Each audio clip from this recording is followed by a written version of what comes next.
General urologists diagnose and treat all conditions.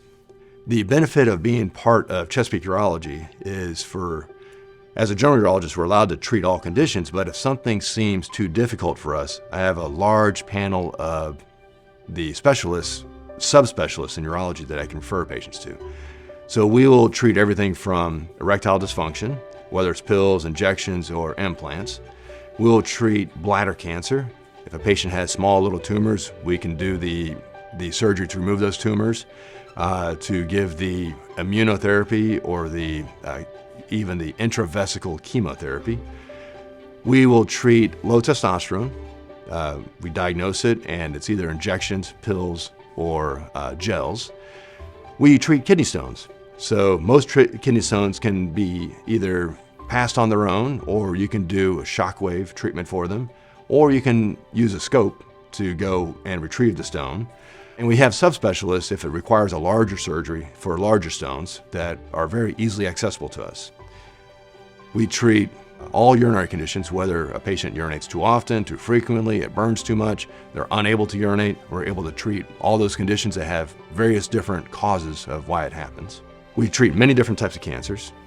Prostate cancer can be treated either with medication if it's metastatic, surgery, or radiation therapy. As a general urologist, you may not necessarily be doing the radiation or the surgery, but you help guide the pathway for the patient. For testicular cancer, we're not the ones that do the chemotherapy if it's needed, but doing the surgery to remove the cancer, we do that as general urologists. Many different conditions. In Chesapeake Urology, patients can either see a urologist by being referred from their primary care doctor, or they can self-refer. If a patient, for example, wants a vasectomy, it's often urologists that perform those procedures. If a patient has urinary difficulties, blood in the urine, burning urination, difficulty urinating, they may have to see a urologist as well.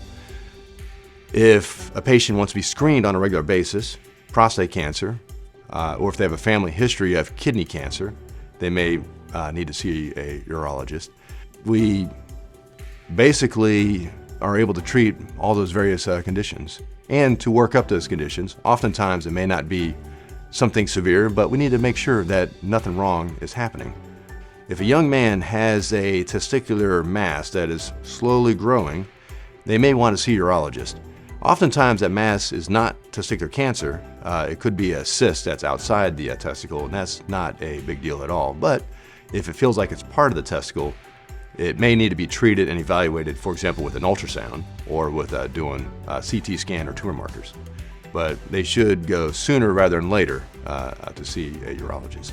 So if a patient has blood in the urine with no known cause, urinary tract infections, injury to the kidney such as a car accident, but they just see blood in the urine, and then the blood stops, they should still see a urologist. We call that a sentinel bleed. If there's a bladder cancer in the patient or a kidney cancer, they can oftentimes bleed very easily. That may be a telltale sign something is wrong. Now, it's only about 20% of the time that we find something, but if you're in that 20%, you'd rather know sooner than later.